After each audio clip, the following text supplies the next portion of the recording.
Hello everyone, welcome to Bulwinder live YouTube channel. आज हम discuss करेंगे यहाँ पे सर्कल, जो कि ज्योमेट्री का काफ़ी ज़्यादा इंपॉर्टेंट टॉपिक है। हर साल पेपर में सीडीएस एसएससी में इसके रिलेटेड क्वेश्चन आते हैं, तो वो सारा का सारा कंप्लीट यहाँ पे हम डिस्कस करने वाले हैं। स्टार्ट करने से पहले बता देता हूँ, अगर आप सर्कल की बात करें, सर्कल का ज्योमेट्री वाला प्रॉपर्टीज जितने भी पार्ट होते हैं, इसकी प्रॉपर्टीज कितनी होती हैं, टेंजेंट क्या होता है, इसका बेसिक क्या होता है, वो सारा डिस्कस करेंगे। बट अभी का जो ये कोर्स है, ये सीडीएस के लिए है, जो कि 2022 में सेकंड सीडीएस होने वाला है। तो वो 4 सितंबर को होने वाला है। वो काफी जल्दी है, सिर्फ 5-6 दिन बचे हुए हैं। तो इस वजह से मैं इसके जो प्रूफ है वो अभी के लिए यहाँ पे नहीं बता रहा हूँ, बट जब हमारा नेक्स्ट कोर्स आएगा तो इसके हर एक वीडियो के अंदर हर एक कंडीशन की मैं आपको पूरी डिटेल जानकारी देने वाला हूँ। ठीक है। सो अभी के लिए हम शॉर्ट कोर्स करने वाले हैं, शॉर्ट क्लास करने वाले हैं सर्कल की। तो प्रॉपर्टीज हैं, याद करनी पड़ेंगी, आपको लिखनी पड़ेंगी सारी सारी। ठीक है। और सर्कल आपका मेंसुरेशन 2D का अलग है। ऐसा नहीं कि सर्कल की शेप अलग होगी, उसके रिलेटेड क्वेश्चन अलग हैं। मान लो 3 सर्कल को ऐसे रख दिया, ठीक है, तो इसके बीच वाला ये वाला एरिया बच गया, वो बताओ। 4 सर्कल को रख दिया, यहाँ पे बीच वाला एरिया बताओ। या फिर ऐसे 4 सर्कल के यहाँ पर बाहर एक सर्कल बना दिया, वो मेंसुरेशन 2D का पार्ट है, उसको हम अलग से डिस्कस करेंगे। बट यहाँ पे अभी के लिए हम ज्योमेट्री का पार्ट डिस्कस करने वाले हैं। क्लियर? तो मतलब सर्कल आपको 2 हिस्सों में बेसिक में कवर करना पड़ेगा। स्टार्ट करते हैं आज का सेशन। सबसे पहले आपको ये पता होना चाहिए, अगर मैं यहाँ पे O लिखूं और यहाँ पे A लिखूं, तो आप सारे बच्चे सिर्फ इस बात के ऊपर ध्यान रखें, जो OA है क्या वो मेरा रेडियस है सर्कल का। सर्कल का रेडियस वो होता है जो सेंटर से सरकमफ्रेंस को टच करे। सरकमफ्रेंस होता है जो इसकी बाउंड्री होती है, उसको बोलते हैं। ठीक है। सर्कल की बाउंड्री को बोलते हैं यहाँ पे सरकमफ्रेंस। काफी बच्चे बोलेंगे सर डेफिनेशन, वैसे तो डेफिनेशन पेपर में नहीं आएगी, बट फिर भी मैं बता रहा हूँ। यहाँ पे सेंटर पॉइंट से हम इक्वल दूरी के ऊपर अगर मैं डॉटेड डॉटेड ऐसे लगाता जाऊंगा और उन डॉटेड को मिला दिया जाएगा, तो हमारे पास एक आर्क बनती है जिसको बोलते हैं सर्कल। क्लियर? सो अगर मैं यहाँ पर आपसे बोल रहा था, ये वाला पॉइंट है सरकमफ्रेंस से अगर मैं सेंटर को मिलाऊंगा, तो ओ ए हमारे पास क्या होगा, यहाँ पे रेडियस होगा। और ऐसे ही अगर मैं यहाँ पर सी और डी की बात कर लूं आपके सामने, तो सी और डी मेरे पास क्या होगा, यहाँ पे डायमीटर होगा। डायमीटर क्या हो सकता है भैया? डायमीटर हो सकता है ट्वाइस ऑफ रेडियस, क्योंकि रेडियस का डबल ही तो होता है डायमीटर। ये तो बेसिक पॉइंट पता है। इसके अलावा सर्कल का एरिया क्या होता है? पाई आर स्क्वायर। सरकमफ्रेंस क्या होता है? 2 पाई आर। ये हर एक बच्चे को पता है। सरकमफ्रेंस मतलब बाउंड्री के ऊपर चलना। ठीक है। इसके अलावा आपको यहाँ पर इस सेकंड पार्ट के अंदर ये पता होना चाहिए कि अगर मैं यहाँ पर ए और बी और सी और यहाँ पे डी और ई लिखूं, तो यहाँ पर अगर मैं पूछूं यार ए बी क्या है, ए बी देखो सेंटर से तो निकल नहीं रहा, तो ए बी हमारे पास यहाँ पे कोड होती है। कोड वो आपके पास पार्ट है जो सरकमफ्रेंस से सिर्फ सरकमफ्रेंस तक ही टच हो पाएगा, जैसे ए और बी। आपको सरकमफ्रेंस से दूसरे सरकमफ्रेंस तक पहुंचना है, चाहे वो टेढ़ी मेढ़ी लाइन जैसे मर्जी हो। जैसे कि अगर मैं पूछूं सर इसका मतलब ए सी मेरे पास क्या होगा, सर इसका मतलब ए सी तो डायमीटर था। ऐसे डायमीटर में क्यों डिनोट कर रहा हूं? मान लो अभी के लिए कि यहाँ पर इसका सेंटर पॉइंट है, तो एसी डायमीटर है। बट डायमीटर होने के साथ साथ यही आपके पास है बिगेस्ट कोड। सबसे बड़ी कोड क्या है सर्कल की? यही तो है। अगर मैं ए और सी को मिलाऊंगा, ये आपके पास रेडियस, ये रेडियस सरकमफ्रेंस से सरकमफ्रेंस अटैच हो गया, तो कोड बनेगा। तो biggest code of the circle क्या होता है? डायमीटर होता है। ये बात आप सारे बच्चे रट लोगे। इसके अलावा डीई क्या है हमारे पास यहाँ पे? डीई को बोलते हैं सीकेंट। आपके पेपर में आएगा ए बी एक सीकेंट है, तो सीकेंट का मतलब समझो सरकमफ्रेंस से सरकमफ्रेंस तक नहीं आना, उससे बाहर तक जाना है, उससे आगे भी बढ़ना है। सरकमफ्रेंस तक रुकना नहीं है, उससे आगे भी बढ़ना है, कॉल्ड सीकेंट। इसके अलावा आपको इसको नोट कर लेना, वीडियो को रिकॉर्ड अभी अब मैं बना रहा हूँ थोड़ा फास्ट, तो एक एक पॉइंट में अच्छे से बता रहा हूँ, आप इसको नोट करते जाओ, ताकि जब क्वेश्चन आए तो पहले पता चल जाए सीकेंट क्या है, कोड क्या है, डायमीटर क्या है, बिगेस्ट कोड क्या है, सारा पहले पता हो। ठीक है। सो इसके अलावा आपको यहाँ पर कोड की मैं प्रॉपर्टी बता रहा हूँ दो, जो कि पेपर में बहुत ही ज्यादा इंपॉर्टेंट है। सबसे पहली प्रॉपर्टी, दूसरी प्रॉपर्टी के ऊपर क्वेश्चन कम आए हैं, बट दूसरी भी इंपॉर्टेंट है। ये मेरे पास है centre of the circle O. मैं ओ को हमेशा सेंटर मानूंगा यहाँ पे, और इसका नाम रख लेते हैं यहाँ पे सी। अब सारे बच्चे ध्यान रखना, अगर मैं यहाँ पर ए बी की बात करूं, तो ए बी हमारे पास है क्या, यहाँ पे कोड है। और ओ सी में अगर आपसे बोल दूं कि ओ सी परपेंडिकुलर है यहाँ पर ए बी का, तो याद रखना अगर ये हुआ, तो याद क्या रखना है आपने, ए सी इक्वल टू बी सी हो जाएगा। या फिर उल्टा भी हो जाएगा, अगर ये है तो ये हो जाएगा। इसका मतलब क्या है? इसका मतलब है कि अगर इस लेंथ से इस लेंथ की दूरी को मैं बराबर बराबर हिस्सों में डिवाइड करूंगा, तो ये हमेशा ही परपेंडिकुलर होगा। You have to remember this. Sir ऐसा क्यों हुआ, 90 ही डिग्री क्यों हुआ, 60 क्यों नहीं हुआ, ये भी हम जानकारी करेंगे 4 सितंबर के बाद, ठीक है? तो उसके लिए आपको थोड़ा वेट करना पड़ सकता है, बट अभी के लिए हम सारा प्रॉपर्ली जानकारी मैं एक-एक पर प्रूफ आपको बताऊँगा, उसके लिए बेफ़िक्र रहें। अभी का पेपर दे दो, जैसे चीज़ें आपकी हुई हैं यहाँ पे, वहाँ से आप कवर करके दे सकते हो, ठीक है? इसके अलावा आप यहाँ पे नीचे वाले में चेक कर लो, मान लो यहाँ पे सेंटर पॉइंट है O, तो अगर मैंने यहाँ पर AB मेरे पास कोड है और CD मेरे पास कोड है, 1 पॉइंट M है और 1 पॉइंट M है। अगर मैं आपसे बोल दूँ AB और CD मेरे पास यहाँ पे कोड है, CD मेरे पास कोड है, O हमारे पास क्या है यहाँ पे सेंटर, तो सारे बच्चे चेक कर लो OM इक्वल टू ON होगा ही होगा। कब? जब ये दोनों के दोनों आपस में इक्वल होंगे। बात को समझना आपके लिए बहुत ज़्यादा ज़रूरी है। अगर हमारे पास यहाँ पर ये 2 कोण बराबर हैं, तो सेंटर से उनकी दूरी भी बराबर होगी। उल्टा बोल दो, अगर ये हमारे पास यहाँ पर ये इनकी सेंटर से दूरी बराबर है, तो कोण भी बराबर होंगे। ये आपको याद रखने पड़ेंगे, अप्लाई होंगे, मैक्सिमम टाइम ये लगेगा। ठीक है? नेक्स्ट क्वेश्चन, ये भी एक इम्पोर्टेंट है, सर्कल की प्रॉपर्टी है आपकी सरकमफ्रेंस के ऊपर, ठीक है? क्या सरकमफ्रेंस के ऊपर प्रॉपर्टी है? अगर मैं यहाँ पर AB की बात करूँ, तो AB या तो मेरे पास ये वाली आर्क ले लेते हैं हम AB आर्क, या फिर मैं ये इसका कोड ले लेता हूँ, बात सेम है। या तो आर्क ले लो या फिर क्या रख लो, उसको कोड मान लो। अगर आपने कोड या आर्क में से माना, मान लो ये वाला सरकमफ्रेंस के ऊपर एंगल x है, तो ये सरकमफ्रेंस के ऊपर एंगल x ही रहता है, चेंज नहीं होता है। सर ऐसा ही क्यों होता है? जैसे कि आपने अगर मेरी क्लास लगाई है, पिछली क्लासेस के अंदर सरकमफ्रेंस वगैरह सर्कम रेडियस वगैरह करवाया था आपको, सर्कम सर्कल। तो अगर मैं आपसे पूछूँ कि मेरे पास ए, बी, सी है, मेरे पास यहाँ पे सर्कम एक ट्रायंगल है, उसका सर्कम सर्कल आपको दिख रहा होगा। तो आपको मैंने ये समझाया था कि सर्कम सर्कल के अंदर जो हमारे पास ये वाला एंगल अगर x है, तो वो सेंटर के साथ यहाँ पे ट्वाइस x बनाएगा। भाई अगर हमें ये चीज़ पता है, ये वाले प्रॉपर्टी तो देखो इसका छोटा-सा प्रूफ है। अगर मैं आपको बोल दूँ यार ये सेंटर के साथ क्या बना रही है यहाँ पे 2x, तो ये वाला एंगल क्या होगा, x होगा। तो यहाँ पे सरकमफ्रेंस के साथ किसी के साथ भी एंगल बनाओगे x ही रहेगा। क्यों? क्योंकि अगर ये 2x है, अगर ये x हो रहा है सरकमफ्रेंस के साथ, चाहे ये x इधर ले आओ, चाहे ये x इधर ले आओ, ये सेम ही होगा। बात समझ आ रही है? आई होप सबको ये वाला डाटा समझ आया। आगे बढ़ते हैं, इसको नोट आप करते जाना, ठीक है? नेक्स्ट आपके पास यहाँ पर ऊपर वाला very much important CDS paper point of view से, that is a cyclic quadrilateral. What is the meaning of a cyclic? Cyclic mean that अगर हमारे पास यहाँ पर मैं एक ड्रॉ कर देता हूँ, यहाँ पे आप सारे बच्चे ध्यान रखो। अगर मैंने यहाँ पर एक बना दिया ऐसे, वर्टेक्स के ऊपर मैंने ट्रायंगल के एक सर्कल बना दिया, वर्टेक्स के ऊपर मैंने एक ऐसे सर्कल बना दिया, तो हम इसको क्या बोलेंगे यहाँ पे, साइक्लिक ट्रायंगल बोलेंगे। समझ आया बात? ऐसे ही आप चेक करो, अगर मैंने यहाँ पे बना दिया क्वाड्रिलेटरल, उसके ऐसे बना दिया, तो हम क्या बोलेंगे यहाँ पे, साइक्लिक क्वाड्रिलेटरल। अगर मैंने बना दिया यहाँ पे पेंटागन और इसकी बाउंड्री को मिलाकर ऐसे-ऐसे करते-करते मैंने एक सर्कल बना दिया, तो क्या बोलोगे, साइक्लिक पेंटागन। अंडरस्टैंड? तो साइक्लिक मीन्स जो आपके पास आगे वाली फोटो है, फिगर है, उसके वर्टेक्स को टच करता हुआ सर्कल निकलना चाहिए। समझ आया सबको? अब बढ़ते हैं यहाँ पे। अब आपने देखा यहाँ पर, मान के चलना ये सारे के सारे इसके बाउंड्री के साथ टच कर रहे हैं, तो मेरे पास क्या होगा, ये साइक्लिक क्वाड्रिलेटरल होगा। साइक्लिक क्वाड्रिलेटरल के अंदर ज़्यादा आपको उलझने अपने दिमाग में नहीं रखनी है, सिर्फ़ एक ही बात याद रखनी है। कौन-सी बात याद रखोगे? आपने यहाँ पे याद रखना है, जो एंगल ए है और प्लस एंगल हमारे पास यहाँ पे सी है, इन दोनों का सम हमारे पास 180 डिग्री होगा। जो ऑपोजिट पेयर के सम है, उनका सम हमेशा क्या होता है, 180 डिग्री होता है। कई बार बच्चों को मैंने ये भी देखते हुए लिखा है कि सर, एक एग्जांपल से मैं समझाने की कोशिश कर देता हूँ। मान लेते हैं कि सर ये वाला 10 डिग्री है, तो सर ये वाला 170 डिग्री होगा, बिल्कुल यही होगा, यही तो बताया मैंने। बट अगर सर मैं इसको आगे ले जाऊँगा तो ये वाला एंगल भी 10 हो जाएगा ना।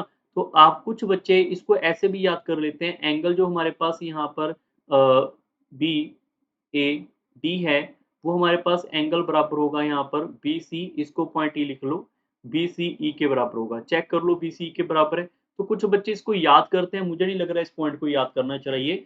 सिर्फ एक ही चीज़ याद रखो, ऑपोजिट पेयर का सम क्या होता है हमारे पास यहाँ पे, 180 होता है। ठीक है? इसके साथ एक कंट्रोवर्सी भी क्रिएट है, काफ़ी बच्चे इसमें, और एक फ़ोटो मुझे याद आ रही है, उसमें थोड़ी फ़र्क में यहाँ पे गड़बड़ कर देते हैं। क्या गड़बड़ करते हैं मैं समझाता हूँ। देखो यहाँ पे कोई अननोन क्वाड्रिलेटरल है, वो स्क्वायर भी हो सकता है, रोम्बस भी हो सकता है, पैरेललोग्राम भी हो सकता है, एनीथिंग हो सकता है, ठीक है? इसके यहाँ पर साइडों को टच करता हुआ एक अंदर सर्कल बन गया। पहले तो इसको समझो कि उस फ़ोटो में, इस फ़ोटो में फ़र्क क्या है? इस फ़ोटो में अंदर की साइड क्वाड्रिलेटरल है, इसमें बाहर की साइड क्वाड्रिलेटरल है, ठीक है? सो यहाँ पर याद रखना ये बहुत ज़्यादा इम्पोर्टेंट है, एसएससी वाले तो स्पेशली इसको रट लो, ठीक है? ऑपोजिट साइड की बात कर रहे हैं, जो एडी है प्लस यहाँ पे बीसी है, इन दोनों का सम हमारे पास यहाँ पे जो बची हुई ऑपोजिट साइड है, उनके सम के बराबर होगा। इस कंडीशन के अंदर कब? जब सर्कल इसकी साइड को चारों साइड यहाँ पे टच करके निकलेगा, क्वाड्रिलेटरल चाहे कोई भी हो। बात समझ आ रही है? You also remember you have to also remember this type of formula, बहुत बार आ चुका है पेपर में। अब चलते हैं आगे। ये वाला क्वेश्चन थोड़ा कम आया हुआ है बट इम्पोर्टेंट मानेंगे हम इसको, क्योंकि अगर मैं यहाँ पर एक कोड बना देता हूँ, ध्यान रखना यहाँ पर ए, बी और सी, एबीसी इज ए मेरी triangle, A B is a कोड, मैं यहाँ पे लिख भी देता हूँ। ए बी जो है वो मेरे पास यहाँ पे कोड है, और यहाँ पे डी और ई मेरे पास एक टेंजेंट है, डीई टेंजेंट है। तो जो एंगल मेरा यहाँ पर होगा इसके साथ ये वाला एंगल अगर मेरे पास यहाँ पे एक्स हुआ, तो इस यहाँ पर कोड के ऑपोजिट तो ऊपर को बना, सेम इधर बना। ऑपोजिट साइड जो सरकमफ्रेंस के साथ एंगल बनेगा वो सेम होगा। बात समझ आ रही है? मैं रिपीट कर रहा हूँ। मान लो एक सर्कल है, यहाँ पे हमारे पास टेंजेंट है, यहाँ पे मैंने ऐसे बना दिया। तो जो मेरा यहाँ पे होगा, इसके ऑपोजिट मतलब ये वाली कोड के ऑपोजिट ऊपर, क्योंकि कोड के नीचे वाला तो सेम, ये वाला एंगल आपका इस एंगल के बराबर होगा। क्यों होगा, कैसे होगा, उसके बारे में फिर कभी जानकारी रखेंगे, अभी के लिए आप इसको रटेंगे, ठीक है? नेक्स्ट पॉइंट के ऊपर चलते हैं। One of the major important for CDS, हर साल इससे भी क्वेश्चन आता ही आता है, तीनों में से एक तो आता ही आता है यार। कई बार पेपर में आपने देखा होगा x minus two x minus, वो यही क्वेश्चन होते हैं, उलझना नहीं है, मैं समझाने की कोशिश करता हूँ। पहले तो आप लिखो यहाँ पर ए बी सी डी, फिर यहाँ पे लिखो आप ए और बी और यहाँ पे सी और डी, इसको लिखो आप यहाँ पे पी और टी और यहाँ पर ए और बी। क्लियर? सो यहाँ पे मैं सबको समझाता हूँ कि जो ए बी है वो क्या है। ए बी हमारे पास यहाँ पे कोड है, हर एक कंडीशन में, आप कोई भी कंडीशन उठा लो। ऐसे ही सी डी की बात करेंगे, सी डी भी हमारे पास यहाँ पे कोड है। और अगर मैं इसके अलावा यहाँ पे पीटी की बात करूँ आपसे, इसके यहाँ पे लिख लेते हैं। अगर मैं आपसे पीटी की बात करूँ तो पीटी हमारे पास यहाँ पे टेंजेंट है। और अगर मैं बीटी की बात करूँ तो बीटी हमारे पास एक सीकेंट है। हो सकता है ये बीटी आपका यहाँ से सेंटर से भी निकाला जा सकता है, that depend on the question, ठीक है? अब सीकेंट से डायमीटर सेंटर से निकल जाएगा, डायमीटर हो गया सर, रेडियस हो गया, ऐसे उलझना नहीं है। आपको याद है ना, जो हमारे पास वीसी है वो कोड है, कोड तो डायमीटर भी बनाई जा सकती है, ठीक है? और इसमें क्या है, इसमें आपके पास ए बी और यहाँ पे सी एंड डी, ये दोनों के दोनों ही आपके पास यहाँ पे सीकेंड है। सर इसमें क्या याद रखना होगा? इसमें आपको याद रखना है when two chords intersect internally of a circle that a point P, तो इसके लिए फॉर्मूला याद रखना है। पी से पहले आप ए तक जाओगे तो लिखोगे पी ए, फिर पी से बी तक जाओगे, फिर पी से सी तक जाओगे, फिर पी से डी तक जाओगे।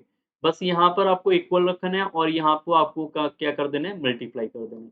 बात समझ आई सबको? मैं रिपीट करूँ एक बार, सारे बच्चे ध्यान रखो, एक बार दोबारा से इसको साइड में आप यहाँ पे नोट करो। When two chords intersect outside the circle, circle से बाहर हो तो इंटरसेक्शन पॉइंट पी है। मैंने बोला पी से पहले आप ए जाओगे, पी से ए, फिर पी से बी जाओगे, फिर पी से आप यहाँ पे सी जाओगे, फिर पी से आप यहाँ पे डी जाओगे। तो इन दोनों का जो प्रोडक्ट है वो हमारा इसके बराबर होगा। यही तो बात मैं बताने की कोशिश कर रहा हूँ। अंडरस्टैंड हो गया? अब इसके अंदर भी आपको ये वाला पॉइंट समझना होगा कि सर यहाँ पे लास्ट वाले में कैसे होगा फिर? लास्ट वाला भी आपके पास यहाँ पे सिमिलर ही है। यहाँ पे अगर मैं इसकी बात करूँ तो आपके पास देखो टी से पहले पी जाओगे, टी से पहले पी चले गए आप, है ना? यहाँ पे मैं चेंज कर रहा हूँ नंबर, यहाँ पे पी कर लेते हैं, यहाँ पे टी। टी आपको याद रहेगा टेंजेंट से, ठीक है? पहले टी से पी चले गए, इसको आप पीटी लिख लो, पीटी। और इधर से कितना हो गए, पी से लेकर ए तक आ जाओगे। फिर आप यहाँ पे पीटी को दोबारा लेकर जाओगे, फिर ये यहाँ पर हमारे पास पीबी आएगा। क्या सारे बच्चे ऐसे सॉल्व कर सकते हैं कि पीटी का स्क्वायर इक्वल टू यहाँ पे पीए मल्टीप्लाई बाय पीबी? क्या सारे बच्चे बताओ यहाँ पर इस कहानी को, इस स्ट्रक्चर को समझ आ गया? अब जहाँ पे भी बैठे हो आप इन चीज़ों को नोट करते जाना ताकि आपको आपके पास एक-एक डाटा अवेलेबल हो जाए। ठीक है, नेक्स्ट पॉइंट के ऊपर चलते हैं, ये वाला। ये वाले भी क्वेश्चन बहुत अच्छे हैं, आप इसको कॉपी पेन पे हेडलाइन दे सकते हैं, when two circle do not touch each other, size में बी डिफरेंट और same depend on the question. क्या पता ये दोनों दोनों सर्कल बराबर हो, क्या पता डिफरेंट हो, उसकी बात ही नहीं की उन्होंने। उन्होंने बोला when two circle do not touch each other, तो उसमें क्या होता है, देखो उसमें क्या होता है, पहली बात तो इसके यहाँ पे सरकमफ्रेंस से और सरकमफ्रेंस से टच करता हुआ जाने वाला पॉइंट को क्या बोलते हैं, हम टेंजेंट बोलते हैं। ये वाला भी टेंजेंट है। यहाँ पर देखो ये सरकमफ्रेंस से सरकमफ्रेंस, ये भी टेंजेंट है मेरे पास, ये भी मेरे पास टेंजेंट है, तो इसमें टोटल 4 टेंजेंट है। ठीक है, जो डायरेक्ट होते हैं हमारे पास सीधे-सीधे ऐसे वाले, यहाँ पे सीधे-सीधे चल रहे हैं, उसको क्या बोलते हो? उसको बोलते हैं हम यहाँ पे DCT. DCT means direct common tangent. जो टेढ़े से होते हैं उसको क्या बोलते हैं? उसको बोलते हैं टीसीटी। टीसीटी मतलब ट्रांसवर्सल कॉमन टेंजेंट। सो डीटीटी यहाँ पे डी डीसीटी को फाइंड करने का फॉर्मूला क्या है? इसका और इसका जो भी सेंटर से लेकर दूरी है, जो भी इसकी यहाँ पे सेंटर से लेकर दूरी है, वो कितनी है मेरे पास यहाँ पे डी। और इसका रेडियस मेरे पास यहाँ पे R1 ले लो, इसका रेडियस मेरे पास R2 रखोगे। R1 छोटा है बड़ा है उससे कोई फर्क नहीं पड़ेगा, स्क्वायर हो जाएगा तो माइनस आपका प्लस में आएगा। ठीक है, उसके लिए आपने चिंता नहीं करनी कि सर R1 पहले लिखें, ऐसा ऐसा कोई चक्कर नहीं है, स्क्वायर करेंगे हम। तो यहाँ पर आपसे 2 ही क्वेश्चन 3 क्वेश्चन पूछे जाएंगे, तीनों के तीनों ध्यान रखना। पहली बात तो जो डिस्टेंस है, क्या वो R1 प्लस R2 के आसपास भी है, जो उसको यहाँ पर वैल्यू में बताया गया है, क्योंकि R1 और R2 तो यहाँ पर तक ही है और यहाँ तक ही है, तो D आपके पास फालतू है, तो D is a greater than R1 plus R2। ये आपके पास पेपर में पूछ के पूछे जाएगा कि इसमें बताओ इस फोटो में कितने टेंजेंट हैं। तो अगर ये चीज आपको पता है तो इसका मतलब आपको ये चीज पता है, और अगर ये चीज पता है तो इसमें कितने टेंजेंट आएंगे, टोटल 4 आएंगे। 2 हमारे पास कौन से होंगे, टीसीटी, 2 होंगे डीसीटी। अब आती कहानी, सर डीसीटी फाइंड करेंगे कैसे, root of D is D का स्क्वायर, ये रहा हमारे पास यहाँ पे डी, डी का square minus R1 minus R2 का होल का स्क्वायर। अगर हमसे टीसीटी पूछा रहा है तो यहाँ पे माइनस की बजाय में प्लस हो जाता है। होता कैसे है, यहाँ पे आपको मैं रेक्टेंगल बनाऊं, ये वो चीजें करूं, अभी टाइम थोड़ा कम है बट वो भी करेंगे फिर कभी। ठीक है, नेक्स्ट क्वेश्चन आपके पास ये रहा, when two circle touch externally, सारे वो स्टूडेंट इसको नोट करते रहना properly. When two circle touch externally, so P A और यहाँ पे सी सॉरी ए बी और यहाँ पर पी सी डी हमारे पास क्या होंगे, यहाँ पे टेंजेंट होंगे, और हमारे पास यहाँ पे डी और ई भी हमारे पास क्या होंगे, यहाँ पे एक टेंजेंट होगा। ठीक है, तो यहाँ पे आपको ध्यान रखना होगा कि अगर आपसे पूछा रहा है यहाँ पर कि इसका R1 है मेरे पास यहाँ पे और इसका R2 है, तो यहाँ से लेकर यहाँ तक की दूरी कितनी होगी डी की, तो सब बच्चों को दिख रहा होगा D equal to R1 plus R2। ये आपको यहाँ पे देख के पता चलना चाहिए। ठीक है, सो अगर ये चीज है तो इसके अंदर टेंजेंट कितने होंगे, 3 होंगे, 2 तो आपके यहाँ पे डीसीटी है और एक आपके पास टीसीटी है। टीसीटी का क्वेश्चन नहीं आएगा इसमें, सिर्फ डीसीटी का आएगा। डीसीटी का क्वेश्चन आपका सेम है, डीसीटी से सेम। ठीक है, तो उसको जो भी आपको डाटा आएगा उसको आप नोट कर सकते हैं। नेक्स्ट क्वेश्चन के ऊपर चलते हैं। नेक्स्ट क्वेश्चन है, when two circle with equal diameter, मैं लिख देता हूं यहाँ पे, when two circle with equal diameter, equal radius, passing through each other, लिखते जाओ कॉपी पेन पे जो लिख रहे हैं, पासिंग थ्रू ईच अदर। ठीक है, passing through each other through centre, एक दूसरे से सेंटर से वो पास हो रहे हैं। तो बताओ यहाँ पे कॉमन कोड क्या होगा, भाई कॉमन कोड का क्या फंड है, कॉमन कोड का सिर्फ इतना सा फंडा है कि उसका नाम यहाँ पे कॉमा रख दिया गया, और तो ज्यादा फंडा नहीं है। क्योंकि इसके अंदर अगर टेंजेंट पूछूंगा तो एक टेंजेंट ये रहा, दूसरा टेंजेंट ये रहा, हर एक बच्चे को पता है टेंजेंट तो ये वाला होता है। बट आपसे क्वेश्चन ऐसा डायरेक्ट शायद ही पूछा जाएगा, कई बार थोड़ा उलझा फिरा के भी क्वेश्चन आपसे पूछा जा सकता है। तो अगर मैं यहाँ से पूछूं आपसे कि चलो ये बताओ यहाँ पर कि हमारे पास यहाँ पर इसको लिखो ए और इसको लिखो बी, हमें पता है इसका सेंटर पॉइंट ये है, इसका सेंटर पॉइंट ये है, तो आपको यहाँ से लेकर यहाँ तक की दूरी कितनी लगी, यहाँ से लेकर यहाँ तक की दूरी है हमारे पास यहाँ पे डी। और अगर मैं पूछूं यहाँ से लेकर R1 कितना है, R1 तो ये पूरा ही है मेरे पास यहाँ पे इक्वल टू R1, और R2 कितना है, वो भी पूरा ही है, तो वो भी हमारा R2 है। तो ये एक पहला लौता ऐसा यहाँ पे फोटो है जिसके अंदर ये सारे बराबर हो जाते हैं, D R1 R2। तो इसमें कॉमन कोड कैसे निकालते हैं, कॉमन कोड वैसे तो आप यहाँ पे पाइथागोरस लगा यहाँ पे आप एरिया वाला फॉर्मूला लगा के कर सकते हैं, बट अभी के लिए आपको याद रखना है जब वो सेंटर से पास करेंगे तो कॉमन कोड क्या होगा, √3 ऑफ r होगा। सर यहाँ पे मैं यहाँ पे √3 तो लिख लूँगा, यहाँ पे r1 ले सकता हूँ, r1 ले लो, r2 ले लो, या फिर आपके पास यहाँ पे √3 से मल्टीप्लाई कर लो, यहाँ पे √3 d लिख लो, आपकी मर्ज़ी है। बात समझिए ना? क्योंकि d भी लिखोगे तो भी कोई फ़र्क नहीं पड़ेगा, सेम है। सारा का सारा सेम है। आप इनमें से कोई भी फ़ॉर्मूला अप्लाई करें, आपका आंसर यहाँ पे कॉमन कोड डायरेक्ट आएगा। ठीक है? नेक्स्ट क्वेश्चन है when two circle of different side crossing each other, not from the center point, not from the passing enter, ऐसा कुछ नहीं लिखा, बस दो सर्कल है इंटरसेक्ट कर रहे हैं, तो बताओ यहाँ पे इसका कॉमन कोड क्या होगा। ठीक है, यहाँ पे कॉमन कोड करने के लिए आपको पता होना चाहिए ए बी, और अगर मैं इसके यहाँ पे सेंटर को मिला दूंगा, आप तो जंप करोगे यहाँ पे, थोड़ा देखो सीधी सी बात है, ए हमारे पास है, यहाँ पे बी हमारे पास है। अगर मैं इसके सेंटर को इसके साथ यहाँ पे मिलाऊंगा, सीधा सा आप या इसको जंप करवा के यहाँ पे आओगे तो डायरेक्ट पॉसिबल नहीं है, आपको यहाँ पे आना पड़ेगा पहले, मिड पे आओगे फिर ही आगे जाओगे ना। तो इसको करने के लिए आपको सिंपल समझना है कि अगर हमारे पास ए है और यहाँ पे बी है, तो इसका सेंटर से लेकर यहाँ तक क्या है मेरे पास, यहाँ पे R1, और इसके सेंटर से लेकर यहाँ तक क्या है मेरे पास, यहाँ पे क्या है R2।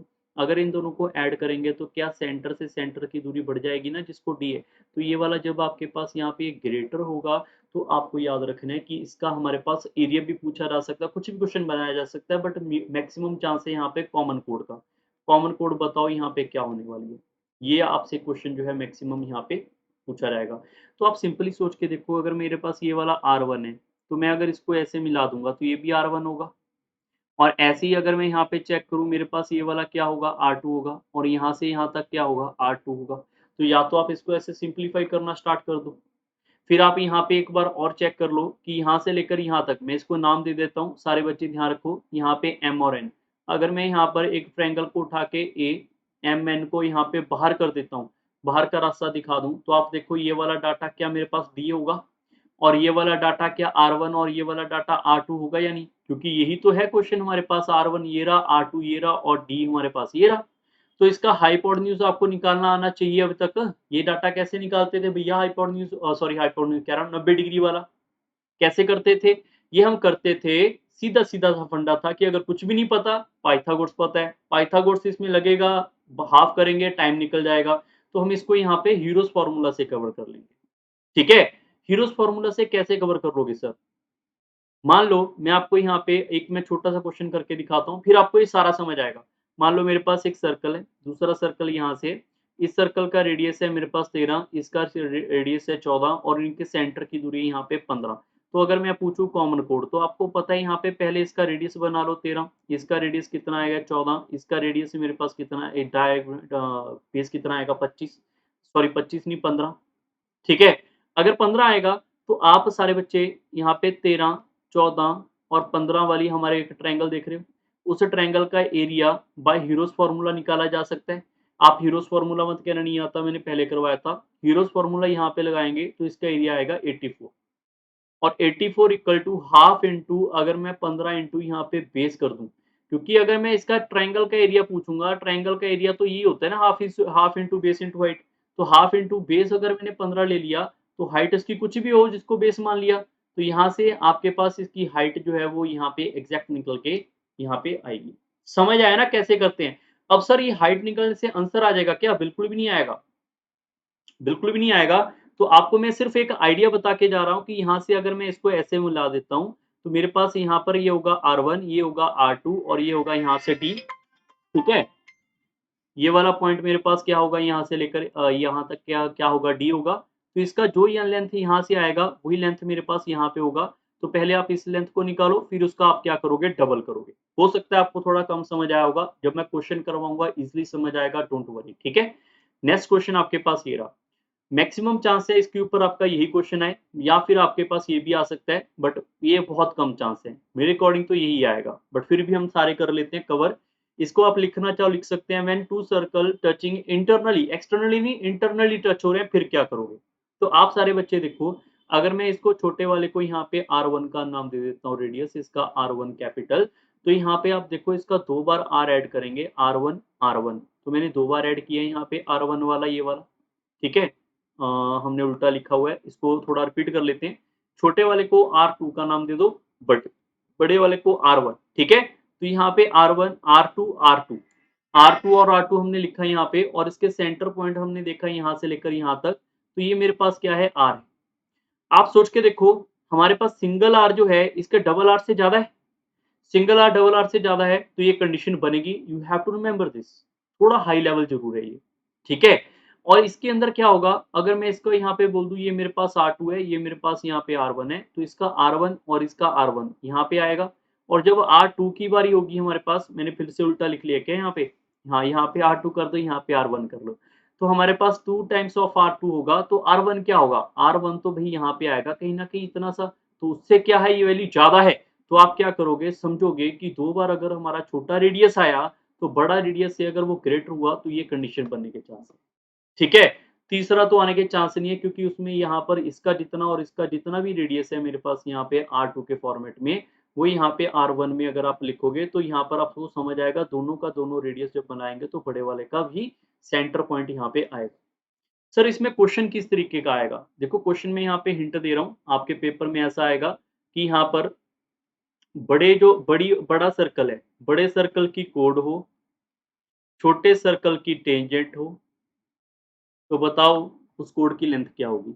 अगर आपके पास यहाँ पे इसका और इसका रेडियस है वो गिवन, तो वो कोड आपके पास यहाँ से बनती है, ठीक है? और यहाँ से बनने के बाद पहले वाला आपको यहाँ पे मिल जाएगा फॉर्मेट। दूसरे बाद आप उसको बड़ा कर दोगे, तो ये लेंथ निकल के आएगी। अब ये आपने खुद चेक करना है कि कैसे हुआ और जो क्वेश्चन आएँगे आपको ज़्यादा इन्फॉर्मेशन वहाँ पे बताई जाएगी, ठीक है? सर्कल के लिए इतना सा आपको जानकारी जो प्रोवाइड की है इसको नोट कर लो अपनी कॉपी पेन के अंदर, बहुत अच्छे कांसेप्ट हैं, क्वेश्चन अभी मैं आपको जल्दी प्रोवाइड करवा दूँगा 30 कल को ही शायद आ जाएँगे क्वेश्चन ज्योमेट्री के, बट फिर भी आप सारे बच्चे इनको ज़रूर कवर करो, ठीक है? जल्दी मिलेंगे नेक्स्ट सेशन के अंदर, so bye bye, take care and thank you everyone. Video को लाइक एंड शेयर ज़रूर करें।